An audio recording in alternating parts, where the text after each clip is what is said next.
नमस्कार, स्वराज संवाद में आपका स्वागत है। मैं हूं आपके साथ अमित कुमार। आज हमारे खास मेहमान मध्य प्रदेश के उप मुख्यमंत्री राजेंद्र शुक्ल जी हैं। बड़े शांत, सौम्य और प्रभावी नेता माने जाते हैं। बहुत बहुत स्वागत है आपका। धन्यवाद। आप स्वास्थ्य के मुखिया हैं मध्य प्रदेश के। चिकित्सा, शिक्षा और स्वास्थ्य दोनों जब विभाग एक हो गए, उसको लेके कितना फायदा हुआ? क्योंकि उसकी तारीफें अभी देखने को मिली, आगे बात करेंगे, लेकिन उसका कितना फायदा हुआ? पहले अलग अलग मंत्री होते थे।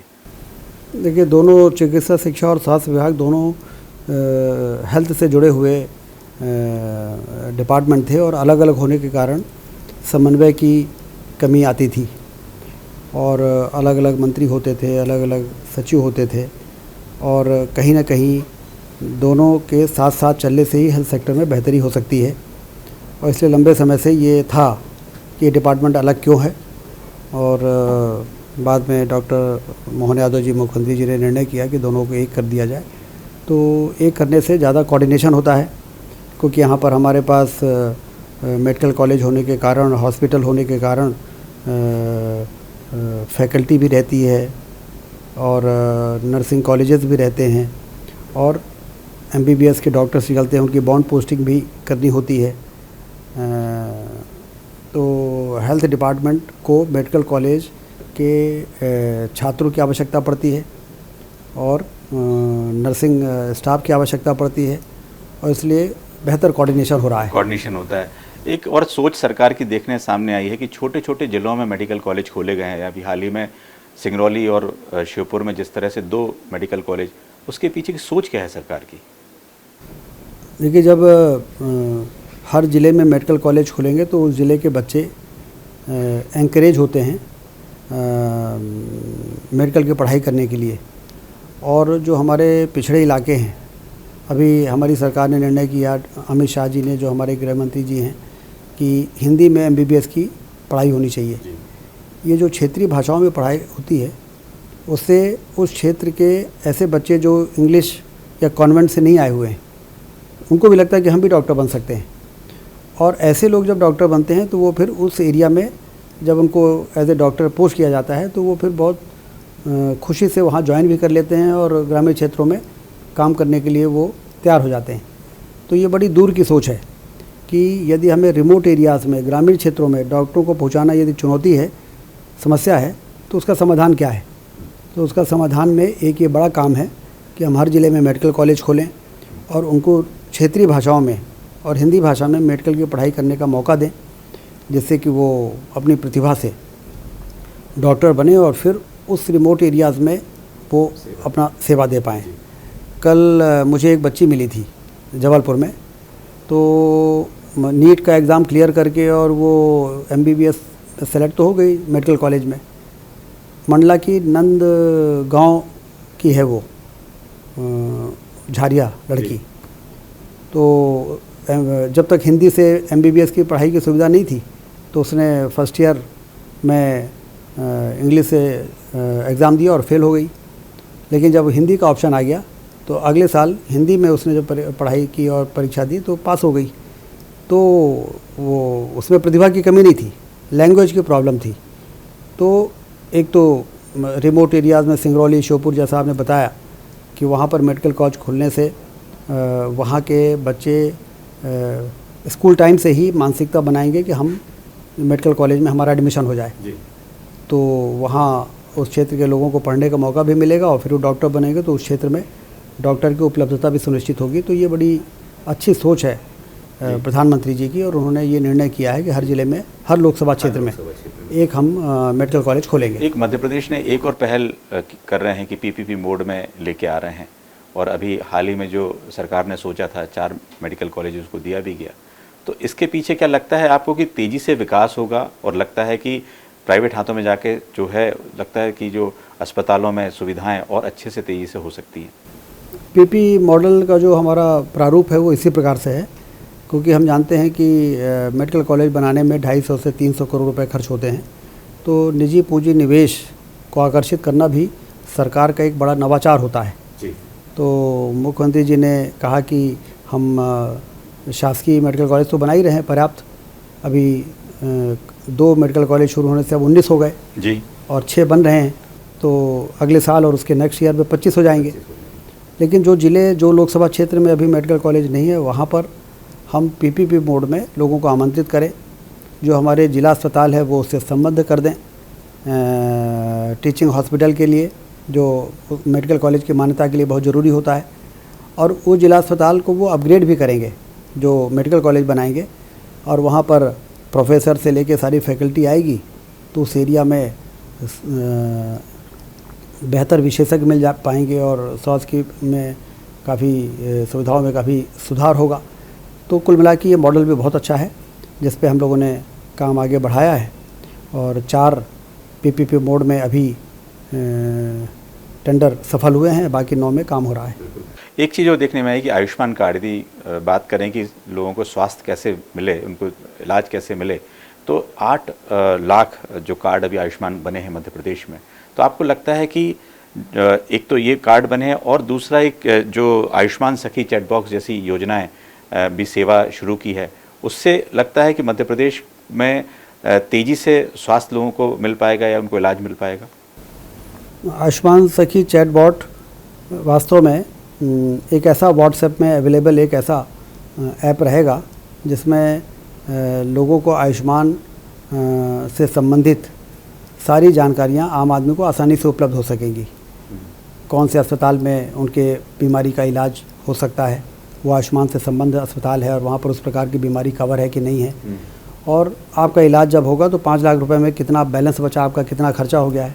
तो एक ऐसी सुविधा उनको प्राप्त होगी जिससे कि ज़्यादा आसानी से लोग अपना उपचार करा सकेंगे। एक तो स्वास्थ्य सुधारों में जो योजना है, केंद्र की योजनाएं हैं, तेज़ी से उसमें मध्य प्रदेश काम कर रहा है। तो आपको लगता है कि क्या ऐसे समय में जो डॉक्टरों की कमी की जो कई बार शिकायतें मिलती हैं, उनको दूर करने के पीछे सरकार उनको कैसे, उस चुनौती से कैसे निपट रही है सरकारी अस्पतालों में? सरकारी अस्पतालों में जो अभी हमारा लक्ष्य है कि जो कम्युनिटी हेल्थ सेंटर है हमारे ब्लॉक में जी, जो आमतौर पे 30 बेड के होते हैं, उसमें ओटी भी होती है जी, और 6 विशेषज्ञों के पद होते हैं और 3 मेडिकल ऑफिसर होते हैं। तो उसको जिला अस्पताल के लेवल पर लाने के लिए हमें उस सारे पदों को भरने की आवश्यकता है। जी। तो हमारी सरकार ने पर्याप्त पद मंजूर किए हैं। IPHS 12 नॉर्म्स के हिसाब से जो गैप है उसके सारे पदों की स्वीकृतियां कैबिनेट ने कर दी हैं। PSC में भर्ती भी हो रही है, लगभग 1300-1350 विशेषज्ञों की भर्ती की प्रक्रिया चल रही है। करीब 700-800 मेडिकल ऑफिसर की भर्ती हो रही है। कर्मचारी चयन मंडल से नर्सिंग ऑफिसर से लेके ANM, पैरामेडिकल स्टाफ सबकी भर्ती हो रही है। और हमारा लक्ष्य यही है कि हम सारे ब्लॉक लेवल पे जो हमारे अस्पताल हैं वो पूरी क्षमता से काम करें, जिससे कि जिला अस्पतालों की भीड़ भी कम हो और जो बहुत रेफरल केस हैं वही जिला अस्पताल में आए या मेडिकल कॉलेज में जाएं। तो इसके लिए भर्ती की प्रक्रिया हमारी कोशिश है कि दिसंबर तक में हम पूरी कर लेंगे। और तब तक जो हमारे MBBS करके बच्चे निकलते हैं और PG करके निकलते हैं, तो मेधावी छात्र वालों जो बच्चे जो प्राइवेट मेडिकल कॉलेज से पढ़ के निकलते हैं उनको 5 साल का बॉन्ड है। जो सरकारी मेडिकल कॉलेज से मेधावी छात्र के बच्चे निकलते हैं उनको 2 साल का बॉन्ड है। बाकी जो स्कॉलरशिप वाले हमारे बच्चे सरकारी में हैं उनको 1 साल का बॉन्ड है, प्राइवेट में 2 साल का बॉन्ड है। तो इस प्रकार से इन सारे बच्चों को ग्रामीण क्षेत्रों में 1 साल के लिए 2 साल के लिए हम लोग पोस्टिंग करते हैं। और अब हमारे लिए चुनौती है कि जहाँ हम उनको पदस्थ करते हैं वहाँ पर वो ज्वाइन कर लें, कम से कम 1 साल 2 साल के लिए वहाँ पर काम करेंगे और अगले साल फिर नया रोटेशन में नया लौट आ जाएगा। ऐसे ही PG करके विशेषज्ञ निकलते हैं, उनकी भी PG MO बॉन्डिंग मतलब पोस्टिंग होती है। तो वहाँ भी यदि हम इन सबको, क्योंकि हमारे मेडिकल की सीटें बढ़ रही है, अब 5000 तो MBBS की सीटें हो गई मध्य प्रदेश में, सरकारी और प्राइवेट, और PG की सीटें भी लगभग 2000 हो रही हैं। तो इतने बॉन्ड पोस्टिंग से जब हम उनको वहाँ पहुँचाने में सफल होंगे, आपके माध्यम से मेरा उनसे अपील भी है कि आपको MBBS और की पढ़ाई करने के लिए सरकार जिस तरीके से सहयोग करती है आर्थिक, तो उसको समझते हुए आपको भी बॉन्ड जो ऑलरेडी आपके कंडीशन में है ही, तो उसकी पूर्ति के लिए आप भी अपनी जिम्मेदारी को निभाएंगे। तो जो अनुभव आपको ग्रामीण क्षेत्र में मिलेगा वो पूरे लाइफ में, पूरे करियर में आपको एक आदर्श डॉक्टर बनाने के लिए बहुत काम आएगा। इसलिए उन सब से मैं अपील करता हूँ कि जो जिम्मेदारी उनको दी जाए साल के लिए 2 साल के लिए वो जिम्मेदारी ज़रूर आप निभाएं। कई बार सरकार ने हेलीकॉप्टर की सुविधाएं भी दे रखी हैं, लेकिन कई बार ऐसा दिखता है कि मैदान में कई जो ग्रामीण इलाकों से लोग कई बार उनको सेवाएं नहीं मिलने से कोई ठेले पे पहुंच रहा है मरीज, कहीं पे कई मुश्किलों का सामना करना पड़ता है। इसको सुचारू रूप से व्यवस्थित करने के लिए कि लोगों को सुविधाएं मिल सके, क्योंकि एम्बुलेंसेस तो हैं लेकिन उनका सुचारू रूप से यदि काम करें तो उसके लिए कोई योजना है? नहीं, जैसा आपने कहा कि करीब 2000 से ज़्यादा एम्बुलेंस चल रही हैं, 108 एम्बुलेंस, जननी सुरक्षा एम्बुलेंस, तो व्यवस्था तो है जी। इसकी मॉनिटरिंग भी होती है कि जो उनका टाइम है जब उनको कॉल किया जाए सबका फिक्स है कि इतने मिनट में उनको वहाँ पे पहुँच जाना चाहिए और संबंधित पीड़ित व्यक्ति को ले जाके अस्पताल में पहुँचाना चाहिए। इसकी मॉनिटरिंग होती है डिजिटली, और जहाँ कहीं लैप्स होते हैं तो जो एजेंसी है उसके खिलाफ कार्रवाई भी होती है, पेनलाइज भी किया जाता है। तो उसके बाद भी यदि कहीं से शिकायत आती है तो फिर उसको ब्लैक लिस्ट करना और इस तरह की चीज़ें भी करते हैं। तो सिस्टम इन प्लेस है कि यदि हमने आपको इंगेज किया है एम्बुलेंस के लिए तो आपको सेवा देनी पड़ेगी। जी। एक और बात देखने में आई है कि जैसे एम्स, भोपाल में एम्स आने के बाद बहुत सारे मरीज जो है वहाँ जाते हैं, उनकी प्राथमिकता एम्स में इलाज कराने की होती है। कुछ इस तरह के बड़े अस्पताल यदि ऐसा लगता है कि और एम्स की मांग यदि की जाए, इंदौर में की जाए या ग्वालियर में की जाए, जबलपुर में की जाए, तो उससे लगता है आपको कि स्वास्थ्य सेवाएं जो मध्य प्रदेश में है उसको और अच्छा इजाफा हो सकता है? देखिए, एम्स तो आ जाए तो लोग ये बात सही आप कह रहे हैं कि सुपर स्पेशलिटी से लेके और एजुकेशन और सभी चीज़ों में एम्स का एक अपना अलग स्थान है, लेकिन भारत सरकार तय करती है, इसके नॉर्म्स हैं, मापदंड हैं, उसके आधार पर नीतिगत निर्णय होता है। तो जब वो उस प्रकार के निर्णय वहाँ पर होंगे तो किस राज्य को कितना मिलना होता है होगा। एक बात है कि आपके पास स्वास्थ्य विभाग भी है, आपने इसके पहले भी देखा जाए तो आप 5 बार में विधायक रहे हैं और 5 बार हर सरकार में मंत्री भी रहे हैं, तो बड़े बड़े विभाग आपको मिले हैं, एक बड़ा चेहरे के रूप में आप उभर रहे हैं। आपको लगता है कि विंध्य की यदि बात की जाए तो विंध्य में किस तरह का विकास पिछले 20 साल में आपने कुछ किया है, कुछ और ज़रूरत है? रीवा को महानगर यदि बनाना हो तो आपको लगता है भी कितना काम बाकी है? देखिए, अब विकास की पटरी पर तो विंध्य क्षेत्र आ चुका है, तेज़ी से आगे बढ़ रहा है। हमारे यहाँ हवाई अड्डा बन गया, सीधी से रीवा से सिंगरौली रेलवे लाइन जो बहुत दिनों से पेंडिंग थी उस पर युद्ध स्तर पर काम चल रहा है, और सिंचाई की नहरों का जाल बिछाने के लिए लगभग 7-8 हज़ार करोड़ की और योजना मंजूर हो गई है। उस पर फॉरेस्ट क्लियरेंस से लेके तभी तरह की कार्रवाई हो रही है, और उससे जो पर कैपिटा इनकम बढ़ रही है, क्योंकि रियल डेवलपमेंट मैं मानता हूँ सिंचाई है, उससे धरती से दौलत पैदा होती है, आम आदमी की पेइंग कैपेसिटी बढ़ती है, उससे बाज़ार में खरीदी बिक्री बढ़ती है, उससे व्यापार बढ़ता है और उससे बेरोज़गारी दूर होती है। तो उस दिशा में बहुत तेज़ी से विंध्य क्षेत्र आगे बढ़ा है। हमारे यहाँ टूरिज़्म का भी स्कोप है, रिलीजियस टूरिज़्म भी है, हमारे यहाँ वाइल्ड लाइफ भी है, और इन्वेस्टमेंट के भी पर्याप्त वहाँ पर स्कोप है। रीजनल कॉन्क्लेव जिस तरह से हुआ, इसलिए रीजनल इंडस्ट्री कॉन्क्लेव हुआ, मुख्यमंत्री जी ने एक बड़ा अच्छा इस बार नवाचार किया कि सिर्फ global investor summit Bhopal Indore में नहीं होगा, रीजनल इंडस्ट्रियल समिट भी होगा।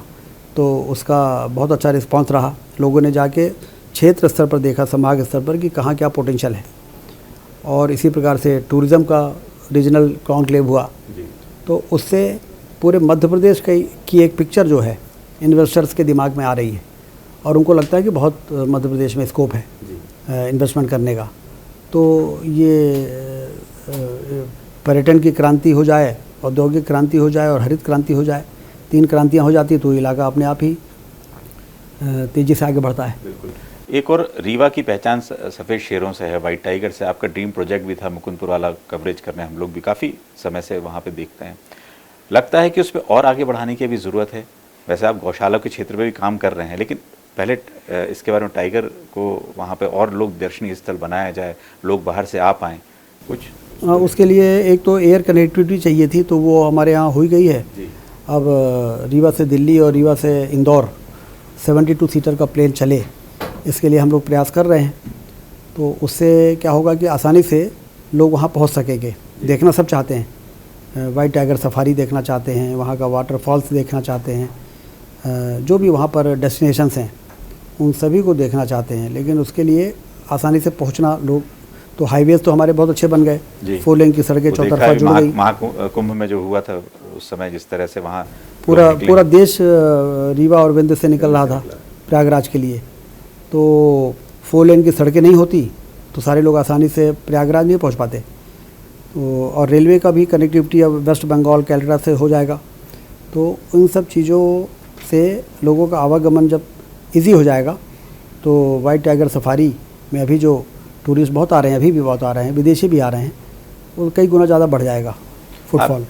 अपने क्षेत्र में गौ अभ्यारण्य को लेके जो आप मुहिम चला रहे हैं, काम कर रहे हैं, उसका क्या स्कोप आप देखते हैं, कैसे आगे बढ़ेगा? वो एक बहुत बड़े विशाल पैमाने पे आप उसको करने की तैयारी में? हाँ, उसमें पहले हमने रीवा में 1000 बेसहारा जो गौवंश थे उनके लिए लक्ष्मण बाग में स्थान बनाया, क्योंकि रीवा के चौराहों पे गौ माताएँ बैठी रहती थी, पन्नियाँ खाने के लिए मजबूर होती थी, तो उससे उनकी अकाल मृत्यु भी हो जाती थी, जो बहुत ही दुखद होता था। उसके बाद जब लगा कि ये समस्या बड़ी है तो फिर बसामन मामा जो 25 किलोमीटर दूर है रीवा से, वहाँ पर 10,000 गायों का स्थान बनाया। वो बन के तैयार हो गया और वहाँ पर इस समय 8 से 10,000 गाय हैं भी, और वहाँ पे 100 से ज़्यादा कर्मचारी हैं जो उनकी देखभाल करते हैं, उनको जंगल ले जाते हैं, चराने के लिए लाते हैं, और उनके गोबर और गौमूत्र से जो प्रोडक्ट बन सकते हैं उस पर भी रिसर्च और काम हो रहा है। तो कुल मिला के वो सेल्फ सस्टेनेबल बन गई, आत्मनिर्भर हो गई है। लेकिन समस्या अभी भी है, तो इसलिए मनगवा विधानसभा के हिनौती में 25,000 गायों का भी एक स्थान देख के वहाँ भी विकास अब शुरू हो गया है। अभी 2,000 गाय वहाँ पर हैं, और आने वाले वर्षों में वहाँ पर 25,000 से लेकर 50,000 ऐसी बेसहारा गायें जो दूध देना बंद कर देती हैं तो लोग छोड़ देते हैं, सड़कों में बैठती हैं तो दुर्घटना से उनकी मृत्यु हो जाती है, या फिर वो खेतों में जाती हैं तो किसानों का खेती का नुकसान होता है। तो इन समस्या के समाधान के लिए हिनौती गौधाम में जो काम कर रहे हैं, उसके बाद हम ये दावा कर पाएंगे कि अब हमारे रीवा ज़िले में कोई भी ऐसी बेसहारा गौ माता नहीं है जो सड़क पर है या किसी के खेत में है और उसको लोग डंडे से हाँक रहे हैं, दौड़ा रहे हैं। सबको सुरक्षित स्थान, जब तक उनका जीवन है, उनको भोजन, उनको पानी, उनको छाया उपलब्ध रहेगी, और वहाँ पर जो गौ सेवक हैं उनकी सेवा के लिए वहाँ पर तैनात रहेंगे। बिल्कुल। एक ऊर्जा के क्षेत्र में विंध्य क्षेत्र में बड़ा काम किया है, सोलर प्लांट बहुत बड़ा वहाँ पर लगा, विश्व विख्यात है वो। वैसे ही चूँकि वहाँ पर रीजनल कॉन्क्लेव होते हैं, इंडस्ट्रीज आती हैं, क्योंकि एक जो समस्या है रोजगार को लेकर है, उस दिशा में पूरे क्षेत्र में, चाहे रीवा, सतना, सीधी, शहडोल या पूरे उस इलाके में देखा जाए तो किस तरह का अभी प्राथमिकताएं सरकार की क्या है? क्योंकि आप वहाँ के बड़े चेहरा हैं, नेता हैं, तो लगता है आपको कुछ ऐसा कुछ बने होगा, जिस तरह से बड़ा सोलर प्लांट हुआ है वैसे कुछ बड़ी इंडस्ट्री आएगी वहाँ? सोलर प्लांट के बाद जैसा आपने बोला कि अभी पतंजलि ग्रुप जो फूड पार्क के लिए इस समय सबसे ज़्यादा जिसका प्रमाणिक है, तो अभी जो रीजनल इंडस्ट्री कॉन्क्लेव हुई उसमें मऊगंज में एक करीब 400 एकड़ की एक ज़मीन उनको अलॉट की गई है, और वहाँ पर वो एक मेगा फूड पार्क लगाएंगे, पतंजलि प्रोडक्ट बनाएंगे वहाँ पर। तो उससे क्या है, हमारे यहाँ जो इरिगेशन हो रहा है, एग्रो बेस्ड इंडस्ट्री की बड़ी आवश्यकता है, तो एक तो वो वहाँ पर होगा। टेक्सटाइल के लिए भी हम लोगों ने अभी ट्रेनिंग सेंटर शुरू किया है, और जैसे कि मैन पावर वहाँ पर क्रिएट हो और उस आधार पर टेक्सटाइल की भी कोई बड़ी यूनिट आए, इसके लिए हम लोग कोशिश कर रहे हैं। एक रीवा में आईटी पार्क बना रहे हैं लगभग 65 करोड़ रुपए का, तो उसमें आईटी कंपनीज़ को हम अट्रैक्ट करेंगे, क्योंकि अब एयरपोर्ट आ गया है तो वो उनकी पहली आवश्यकता होती है।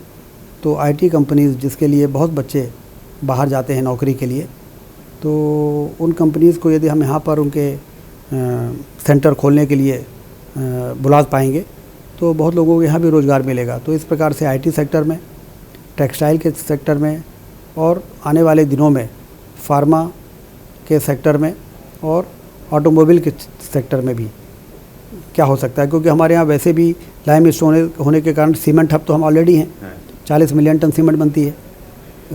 कोयला होने के कारण 15,000 मेगावाट से ज़्यादा के कोल थर्मल प्लांट हमारे यहाँ ऑलरेडी हैं, सिंगरौली इलाके में और उमरिया इलाके में। और मिनरल बेस्ड और भी कौन सी इंडस्ट्री आ सकती है।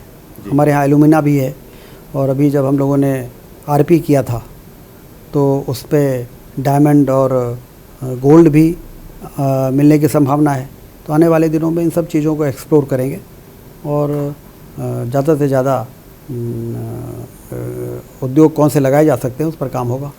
जैसे विंध्य की राजनीति की बात करें तो वहाँ पर ब्राह्मण, क्षत्रिय, ओबीसी इस तरह की राजनीति जो जातिगत समीकरणों पर आधारित है, लेकिन आपने एक डेवलपमेंट की राह पकड़कर वहाँ पे जिस तरह से विकास के काम करके काम शुरुआत की है, तो लगता है कि आगे भी जिस तरह से आप लगातार 5वीं बार जीते हैं वहाँ से विकास के नाम पे, काम करने के नाम पे, तो लगता है कि जातिगत इस राजनीति से ऊपर के काम आप कर रहे हैं क्या? बिल्कुल। अब वहाँ पर जाति के आधार पर वोट पड़ना बंद हो गया है। पहले ज़रूर ये बात थी कि विकास लोगों ने देखा नहीं, जब विकास नहीं देखा तो फिर जाति ही देखते थे, लेकिन अब इतना विकास देख लिया है कि जाति अब कोई नहीं देखता है। अब सिर्फ विकास के नाम पर ही चुनाव होते हैं, और जो विकास किया है भारतीय जनता पार्टी की सरकार ने उसको लोग स्वीकार कर रहे हैं और खुश हो रहे हैं।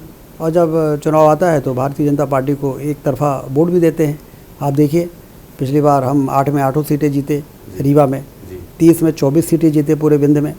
इस बार हम 8 में 7 जीते, एक बहुत 5-6 वोट से रह गए, लेकिन पूरे विंध्य में देखें तो 30 में 25 सीटें जीते। तो ये वास्तव में विकास ही है।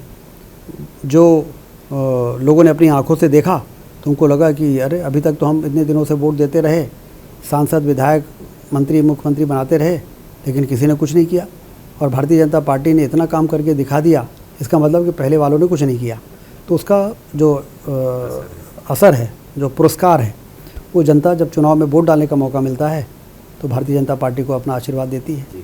आप जो है उमा भारती जी के साथ आपने काम किया, बाबूलाल गौर जी, शिवराज जी और डॉक्टर मोहन यादव जी के साथ नेतृत्व में आप काम कर रहे हैं। आपको लगता है डॉक्टर मोहन यादव किस तरह से अलग हैं बाकी मुख्यमंत्रियों से? आपको लगा काम कर उनकी शैली आपको कैसी लगी? देखिए, मुख्यमंत्री सारे हमारे विकास के प्रति बहुत ही दिन रात काम करने वाले सारे मुख्यमंत्री रहे हैं, और मध्य प्रदेश से बीमारू राज्य का कलंक हम लोगों ने मिटाया है।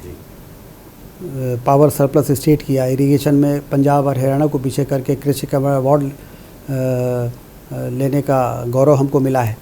तो लगातार ये विकास जो चल रहा है, मुझे कहने में बड़ी खुशी है कि उस विकास को डॉक्टर मोहन यादव जी भी बहुत तेज़ गति दे रहे हैं। उन्होंने केन बेतवा नदी को जोड़ने की योजना का भूमि पूजन करा दिया प्रधानमंत्री से, काली पार्वती सिंह चंबल नदी का भूमि पूजन करा दिया। ये दोनों योजनाएं 1,75,000 करोड़ की हैं, और इसमें 90% केंद्र सरकार का फंड है। और मध्य प्रदेश में 21 लाख हेक्टेयर में सिंचाई का रकबा बढ़ेगा। हम लोग कहते हैं ना कि 7 लाख हेक्टेयर से 50 लाख पहुँचाया, 50 से 1 करोड़ हेक्टेयर पहुँचाएँगे। तो 50 से 1 करोड़ हवा में नहीं बोल रहे हैं।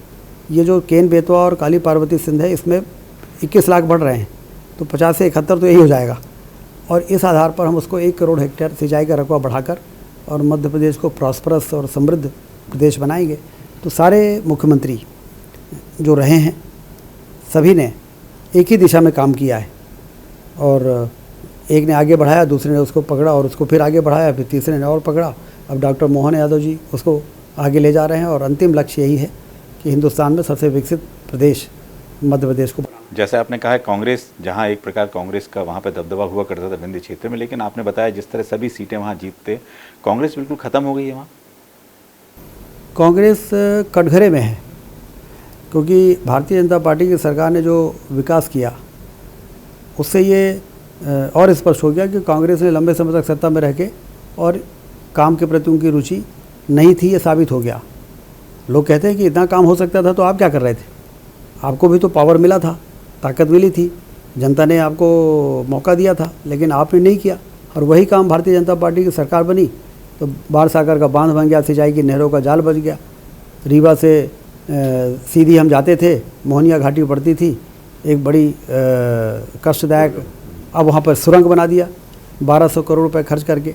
तो ये अपने आप में विकास जो है, जो आदमी देखता है वही उसी पे भरोसा करता है, जो दिखता है वही बिकता है।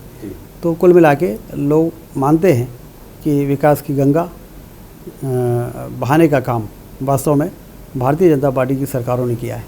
लेकिन विकास से काम, लेकिन बीजेपी में कहीं विंध्य क्षेत्रीय गुटबाजी भी दिखती है कई बार, कुछ नेता रीति पाठक कुछ बोलती हैं, कई बार इस तरह के छोटे छोटे कई बार इस तरह के मामले आते हैं। तो ये गुटबाजी नहीं है, ये अपने अपने क्षेत्र के विकास को लेके प्रतिस्पर्धा है कि भाई हमारे यहाँ भी हो, हमारे यहाँ भी हो, क्योंकि जब सबके यहाँ काम होगा तभी तो सब जीतेंगे, और जब सब जीतेंगे तभी सरकार बनेगी।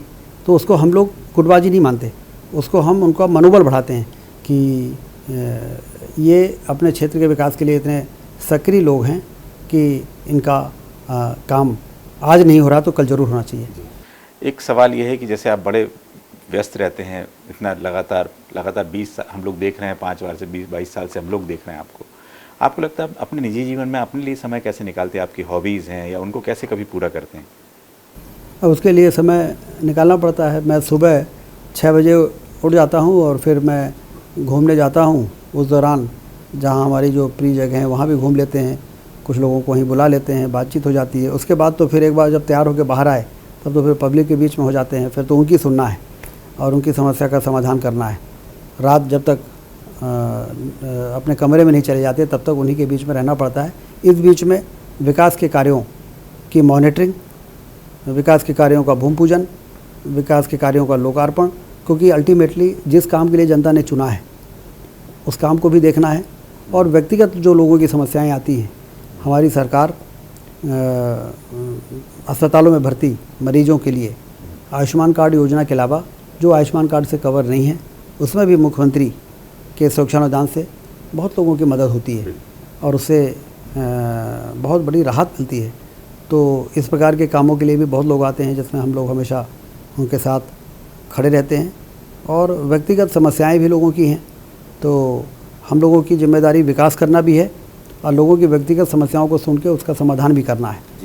जो काम नियम के अंतर्गत होते हैं वो हो भी जाते हैं, बहुत से काम नहीं भी हो जाते हैं, तो भी लोगों से मिलना, लोगों से बातचीत करना, उनको व्यवहार से उनको कम से कम ये तो राहत होती है कि ठीक है हमारा काम भले नहीं हुआ लेकिन कम से कम सुनवाई तो हुई, बिल्कुल प्रयास हुआ। आपकी आध्यात्म में भी रुचि देखी है कि इस तरह से आध्यात्म में आप चाहे गुजरात जाते हों, कहीं पर महाकुंभ से लेकर हर जगह हर मंदिर में कई बार देखते हैं, तो आपको आध्यात्म में विशेष रुचि है। देखिए ये मेरा ये मानना है कि जिस काम में हम लगे हैं उस काम में सफलता सिर्फ मनुष्य के प्रयास से नहीं होती है, ईश्वर की कृपा से होती है। इसलिए प्रयास भी होना चाहिए और ईश्वर की कृपा भी होनी चाहिए। बिल्कुल। तो इसलिए जब कहीं जाते हैं तो भगवान के चरणों में ज़रूर प्रार्थना करते हैं कि वो आने वाली बाधाओं को दूर करके और जो काम और प्रयास हो रहे हैं जनहित में, लोगों के कल्याण के लिए और अपने परिवार के लिए, अपने मित्रों के लिए, अपने समाज के लिए, तो उसमें सब ठीक ठीक रहे, ईश्वर की कृपा बनी रहे, जिससे प्रयास और ईश्वर की कृपा से परिणाम मिल जाए। बिल्कुल, मतलब ईश्वर की कृपा हो, प्रयास हो, और जिस तरह से आप काम कर रहे हैं आपको बहुत बहुत शुभकामनाएं आगे के लिए भी।